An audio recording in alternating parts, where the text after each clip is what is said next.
Els enfosos són un dels peixos més grans de les nostres costes. Tenen el cos robust i una gran boca amb l'extrem del maxil·lar molt visible. Els adults són solitaris i territorials. Són uns grans depredadors, mengen peixos, cefalòpodes i crustacis. Viuen als fons rocosos i a les praderies de Posidònia.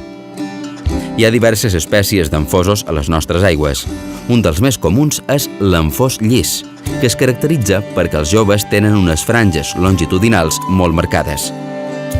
El seu cos és prim i allargat, especialment si el comparam amb el de l'enfós comú, més robust. Aquest és de coloració variable segons l'estat emocional, pot ser marró o verdós, amb taques més clares o més fosques. Canvien de sexe segons l'edat. De joves són femelles, que esdevenen mascles entre els 7 i els 10 anys. Es reprodueixen durant l'estiu quan la femella entra al territori del mascle. Poden viure fins als 40 anys, arribar al 1,5 metres i als 40 quilògrams de pes. Però és difícil observar exemplars grans fora de les àrees protegides.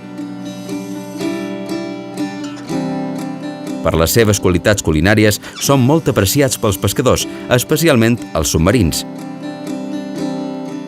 La declaració de parcs i reserves marines ha estat fonamental per a la conservació dels enfosos.